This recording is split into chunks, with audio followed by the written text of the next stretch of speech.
My 9-year-old son called me from his grandfather's house, whimpering, "Mommy, I ran away." Something happened. I rushed over to find him shivering with a long gash on his forehead. "Angel, who did this?" I asked softly. He looked at me, terrified, and whispered, "Mommy." "It was Daddy.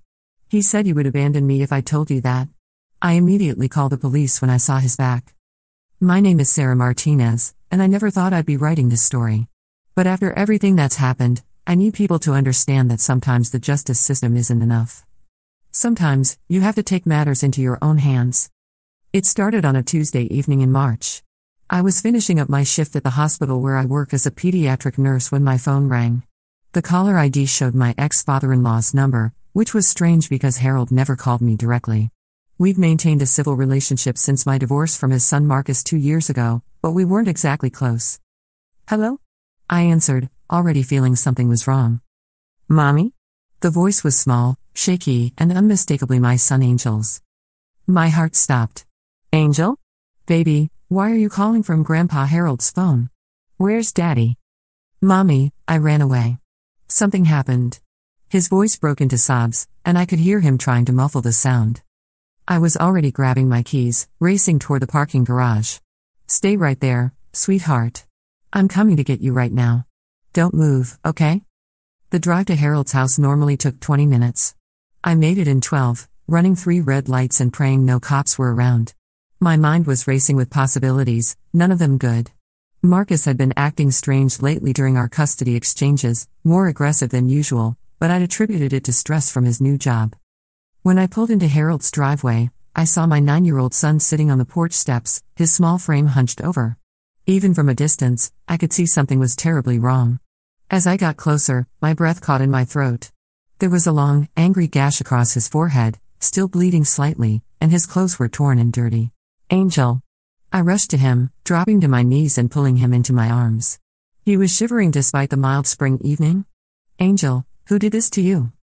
He looked up at me with those big brown eyes that had always been so full of life and mischief, but now they were filled with terror. "Mommy. It was Daddy. He said you would abandon me if I told you that." The words hit me like a physical blow.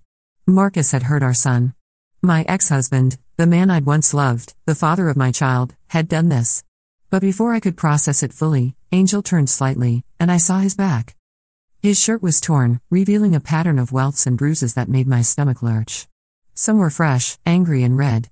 Others were older, yellowing at the edges. This wasn't a one-time incident. This had been going on for a while. I immediately called 911, my hands shaking as I dialed. "I need police and an ambulance. My 9-year-old son has been physically abused by his father." The next few hours were a blur of police reports, hospital visits, and Child Protective Services interviews. Angel was brave through it all, though I could see him struggling with the conflicting emotions of fear, loyalty to his father, and relief that the secret was finally out. Detective Rebecca Thompson, a woman in her 40s with kind eyes and a no-nonsense attitude, took our statement. "Sarah, I want you to know we're going to do everything we can to protect Angel and bring Marcus to justice. But I need you to be prepared for the possibility that he might not serve as much time as you'd hope. First-time offense, good lawyer, claims of stress and anger management issues." I nodded, but inside, I was already planning. I'd seen too many cases like this in my work at the hospital. I knew how the system worked, how it often failed children. But I also knew that Marcus had made the biggest mistake of his life when he laid a hand on my son. Marcus was arrested that night at his apartment. Harold, his father, was devastated. He called me the next morning, crying. "Sarah, I had no idea. If I'd known Marcus was, I would have never let Angel stay over. I was at my poker game, and when I came home, Angel was already there, sitting on my porch. He said Marcus had dropped him off, but he seemed so upset. I should have known something was wrong. It's not your fault, Harold," I told him, though part of me wondered how he could have missed the signs. Marcus is very good at hiding things when he wants to. The preliminary hearing was set for 3 weeks later. Marcus's lawyer, a slick young man named Bradley Chen, immediately started building a defense based on Marcus's recent job stress, his difficult divorce, and his lack of prior criminal history. He even had the audacity to suggest that Angel might have been injured during rough play that got out of hand. I watched Marcus in that courtroom, sitting there in his nice suit, playing the role of the remorseful father who'd made a terrible mistake. He wouldn't even look at me or Angel. The judge set bail at $50,000, which Marcus's parents posted within hours. That's when I knew the system was going to let us down. Over the next few weeks, I started planning. I'd always been a methodical person, it's what made me good at my job. Life or death situations require clear thinking and precise action. This was no different. First, I gathered information.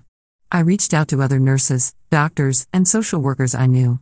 I learned that Marcus had been seen at several bars around town, bragging about how his lawyer was going to get him off with community service. He'd even been heard saying that Angel was too sensitive and needed to toughen up. I also discovered that this wasn't Marcus's first incident with violence. A former girlfriend, Jennifer Walsh, reached out to me after seeing the news. She told me about incidents where Marcus had pushed her, threatened her, and once threw a glass that shattered against the wall next to her head. She'd never reported it because he'd convinced her it was her fault, that she'd provoked him. "Sarah," she said during our coffee meeting, "I've been carrying guilt about this for 2 years. If I'd reported him then, maybe Angel wouldn't have been hurt. Marcus is good at manipulation, at making people think they're the problem. But what he did to Angel? That's unforgivable." I also learned that Marcus had been struggling financially since our divorce. He'd taken out several high-interest loans and was behind on rent. His desperation was growing, and I realized that his increased aggression toward Angel might have been his way of taking out his frustrations. The more I learned, the more I realized that even if Marcus was convicted, he'd likely serve minimal time and then be right back in our lives, potentially with court-ordered visitation rights. The thought of Angel being forced to spend time with his abuser made me physically sick. That's when I decided that the justice system's version of justice wouldn't be enough. I started with something simple: Marcus's job. He worked as a sales manager at a mid-sized tech company. I'd met his boss, David Rodriguez, at a few company parties when we were married. David was a good man with strong principles about family and protecting children. I requested a meeting with David, ostensibly to discuss how Marcus's legal situation might affect any company events where children would be present. During our conversation, I casually mentioned that I discovered Marcus had been lying on his expense reports for months, padding his mileage and meal expenses. This was true. I'd found the evidence when I was cleaning out some old files from our marriage. David looked into it and found exactly what I knew he would. Marcus was fired within a week, losing not just his job but also his health insurance and the company car he'd been driving. Next, I focused on his living situation. Marcus was renting a nice apartment in a family-friendly complex. I'd noticed during our custody exchanges that he'd been trying to project an image of stability, probably for the court case. I knew the property manager, Linda Foster, from my church. Linda had 3 young children of her own. I didn't lie to Linda, I simply made sure she was aware that Marcus had been arrested for child abuse and that there might be more incidents coming to light. I also mentioned that I'd seen several unfamiliar cars at his apartment at odd hours, suggesting he might be violating his lease by subletting or running some kind of business from the property. Linda did her own investigation and discovered that Marcus had indeed been letting his unemployed friend Stephen crash on his couch in exchange for rent money, which violated his lease. Combined with the child abuse charges, it was enough for Linda to begin eviction proceedings. But I wasn't done. Marcus had always been proud of his reputation in our small town. He coached youth soccer, volunteered at the community center, and had cultivated an image as a fun, involved father. I knew this image was crucial to his self-esteem and his defense strategy. I started reaching out to other parents in the soccer league. I didn't spread rumors or exaggerate, I simply shared the court documents, which were public record, and let them draw their own conclusions. Word spread quickly through the tight-knit community of parents. Within days, Marcus was asked to step down from coaching. The community center quietly removed him from their volunteer list. Parents who had once been friendly began crossing the street to avoid him. I also reached out to Marcus's friends, the ones I'd known during our marriage. I didn't badmouth him or try to turn them against him. I simply shared what had happened to Angel, showed them the photos the hospital had taken of his injuries, and let them make their own decisions. One by one, Marcus found himself increasingly isolated. His poker buddies stopped calling. His drinking buddies made excuses when he suggested meeting up. Even his gym membership was quietly cancelled when other members complained about feeling uncomfortable. But the most devastating blow came when I contacted Marcus's new girlfriend, Amanda Pierce. I'd learned about her through social media, a sweet kindergarten teacher who clearly had no idea what kind of man she was dating. I met Amanda for coffee and showed her the pictures of Angel's injuries. I told her about Jennifer's experiences and about the pattern of behavior that was emerging.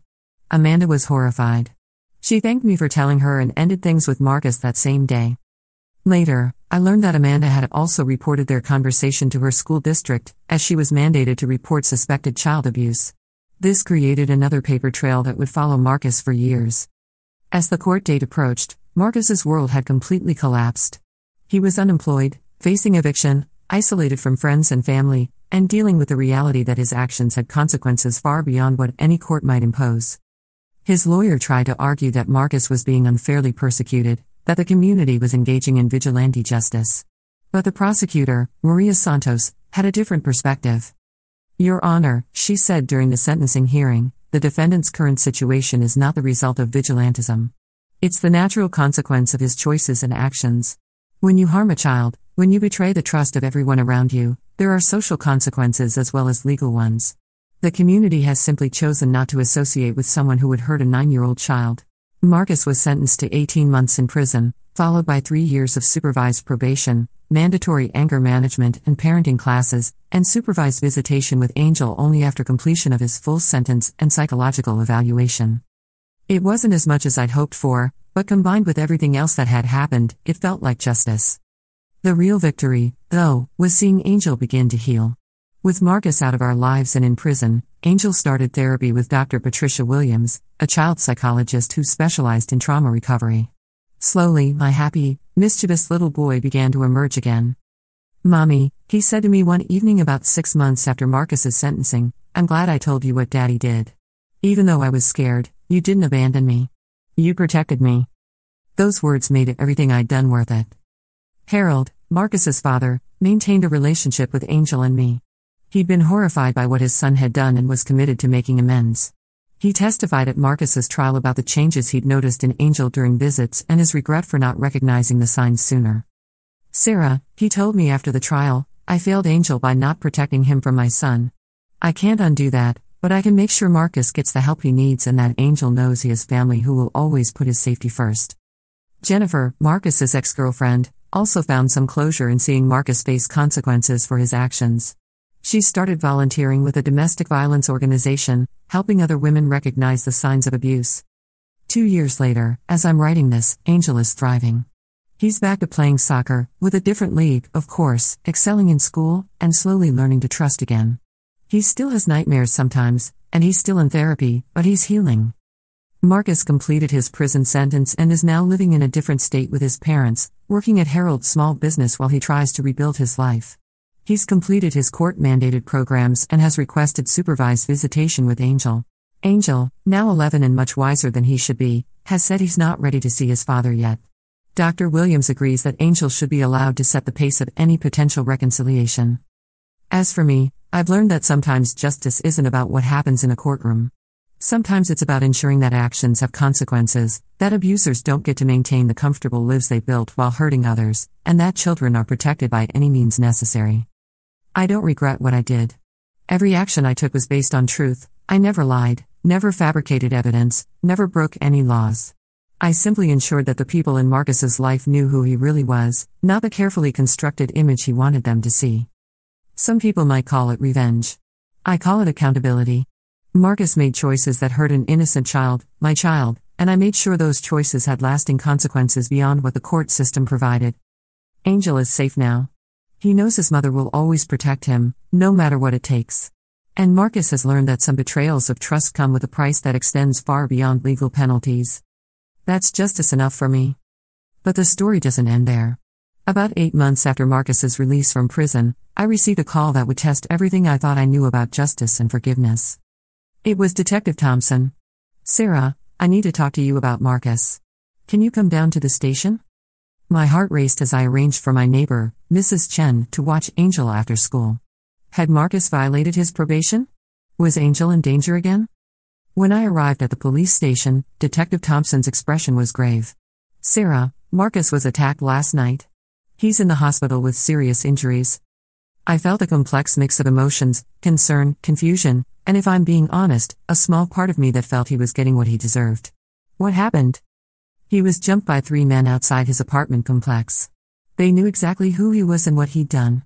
Someone had been spreading information about his past, posting flyers around his new neighborhood with details about the child abuse case."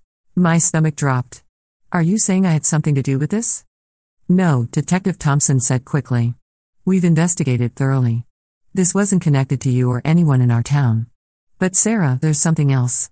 One of the men who attacked Marcus is the father of a child Marcus coached years ago, before your divorce. Apparently, after Marcus's arrest made the news, several parents came forward with concerns about inappropriate behavior they'd witnessed but never reported. I sat down heavily. What kind of behavior? Nothing that would have resulted in charges, but enough to make parents uncomfortable. Extended physical contact during coaching, inappropriate comments about the children's bodies, invitations to his home for extra training. Marcus was never alone with these children, so nothing prosecutable happened, but the pattern was concerning. Detective Thompson continued, the father who organized the attack, Robert Kim, believed Marcus had groomed his daughter. His rage had been building for months after he learned about Angel's abuse case. He felt guilty for not speaking up about his concerns earlier. I processed this information slowly. The web of consequences from Marcus's actions was spreading further than I'd ever imagined. There's more, Sarah. Marcus wants to see you. I almost laughed at the absurdity. Absolutely not. He's asking specifically to apologize to you and Angel. The attack seems to have been a wake-up call for him. His therapist thinks it might be part of his genuine rehabilitation process, but of course, the decision is entirely yours. I drove home that evening with my mind spinning. Part of me felt vindicated that Marcus was finally experiencing real consequences for his actions. But another part of me, the part that had once loved this man and had a child with him, felt a twinge of something that might have been sympathy. When I got home, Angel was doing homework at the kitchen table.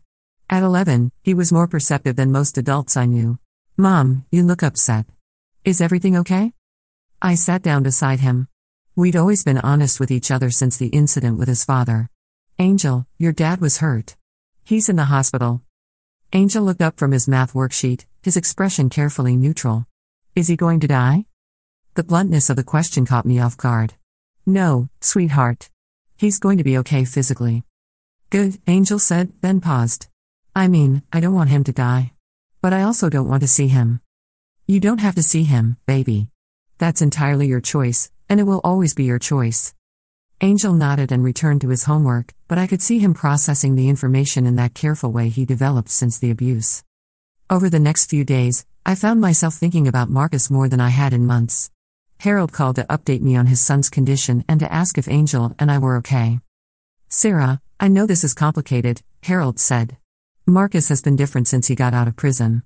The therapy, the isolation, losing everything, it changed him. I'm not saying he didn't deserve consequences for what he did, but I think he genuinely understands now how much damage he caused. Harold, with all due respect, Marcus understanding the damage doesn't undo it. Angel still has nightmares. He still flinches when men raise their voices. He's still in therapy twice a week, I know, and I'm not asking you to forgive him or let him back into your lives. I'm just saying that maybe, somewhere down the line, it might help Angel's healing to hear his father take full responsibility for what he did. I thought about Harold's words for days. Finally, I called Dr. Williams, Angel's therapist, to get her professional opinion. Sarah, this is ultimately your decision, but I can tell you that in some cases, a genuine apology from an abuser can be helpful for a victim's healing process. The key word is genuine. If Marcus is truly taking responsibility without making excuses or asking for forgiveness, it might give Angel a sense of closure. And if it's not genuine? Then it could be re-traumatizing. That's why, if you decide to do this, it would need to be very carefully controlled. Angel would need to be prepared, he'd need to have an easy way out if he becomes uncomfortable, and it would need to happen in a therapeutic setting. I spent another week thinking about it before I made my decision. I called Detective Thompson and told her I would visit Marcus, alone, to evaluate whether he was genuinely remorseful or simply manipulating the situation. The hospital room was stark and sterile. Marcus looked smaller than I remembered, diminished somehow. His face was bruised, one arm was in a cast, and he moved carefully, suggesting injuries I couldn't see. When he saw me, his eyes filled with tears. Sarah, thank you for coming. I didn't think you would. I sat in the chair across from his bed, maintaining distance. I'm not here for you, Marcus. I'm here to determine whether you've actually changed or if this is another one of your performances. He nodded, accepting the harshness of my words. I deserve that. I deserve everything that's happened to me and more. Sarah, I know you probably won't believe me, but I need you to know that I remember everything I did to Angel. I remember every time I hit him, every threat I made, every moment I saw fear in his eyes. And I remember enjoying the power it gave me. I felt sick hearing him admit this, but also surprised by his honesty. The therapy in prison was mandatory, so at first I just went through the motions. I told them what they wanted to hear. But after about 6 months, something shifted.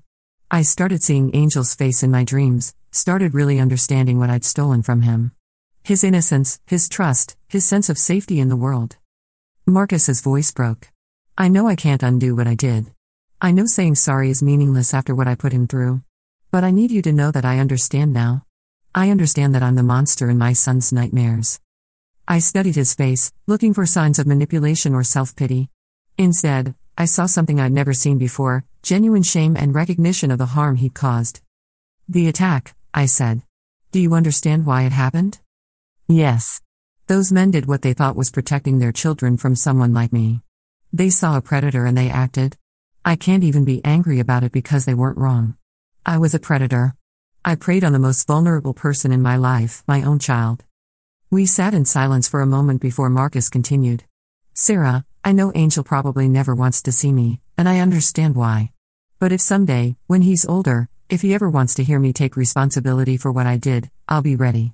Not to ask for forgiveness, I don't deserve that, but to make sure he knows that what happened was my fault, not his. I left the hospital feeling emotionally drained but also strangely relieved. For the first time since our divorce, Marcus had been completely honest with me. There were no excuses, no blame shifting, no attempts to minimize his actions. I discussed the visit with Dr. Williams, and together we decided to tell Angel about his father's condition and his desire to apologize, but we made it clear that Angel had complete control over any future contact. Angel's response surprised me. Mom, I don't want to see him now. Maybe not ever. But I'm glad he finally understands what he did was wrong. For a long time, I thought maybe it was my fault somehow. Oh, sweetheart, it was never your fault. Never. I know that now. But part of me needed to know that he knew it too.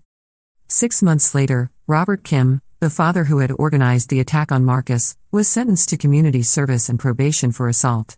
During his sentencing, he read a statement that brought many people in the courtroom to tears. Your Honor, I don't regret protecting children from someone I believed was a danger to them. But I do regret using violence.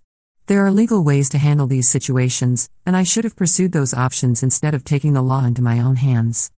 Marcus, who attended the hearing despite his lawyer's advice against it, approached Robert afterward. I watched from across the courtroom as Marcus spoke quietly to the man who had hurt him. Robert listened, nodded, and the two men shook hands before parting ways. Later, Harold told me what Marcus had said to Robert: "You were protecting your child." I can't fault a father for that, especially since I failed so completely as a father myself. As I write this final update, 3 years have passed since Angel's abuse was discovered. Angel is now 14, thriving in high school, and has developed a passion for journalism. He says he wants to help tell stories of people who can't tell their own stories, particularly children who are being hurt. Marcus completed his probation successfully and has moved to another state where he works in construction and continues therapy. He sends child support regularly and includes brief notes updating us on his progress, not asking for anything in return. Angel has never asked to see his father, and I've never pressured him to do so. Dr. Williams says that Angel's healing has progressed remarkably well, largely because he's never been forced to forgive or maintain a relationship with his abuser. The most important thing, Dr. Williams told me recently, is that Angel knows he has control over his own story now. He's not a victim anymore, he's a survivor who gets to decide his own relationships and boundaries. The systematic dismantling of Marcus's life that I orchestrated in the immediate aftermath of Angel's abuse served its purpose. It ensured that Angel was protected and that Marcus faced real consequences for his actions. But the unexpected aftermath, Marcus's genuine transformation and the complex emotions that came with it, taught me that justice isn't always clean or simple. Sometimes the people who hurt us most are capable of change. That doesn't mean we owe them forgiveness or a place in our lives. But it can mean that our pain and their consequences can lead to something that prevents future harm to others. Marcus will never be Angel's father in any meaningful way again. That relationship was destroyed the moment he chose to hurt our son. But in accepting full responsibility for his actions and genuinely changing his life, Marcus gave Angel something valuable: the knowledge that the abuse was never Angel's fault and that even broken people can choose to stop causing harm. That's a different kind of justice than what I originally sought, but it's justice nonetheless. Angel is safe, happy, and strong. Marcus is living with the consequences of his actions while working to ensure he never harms anyone again. And I've learned that sometimes the most powerful revenge is simply ensuring that the truth has lasting consequences. Our story isn't over, but this chapter is. And for the first time in years, I'm genuinely at peace with how it ended.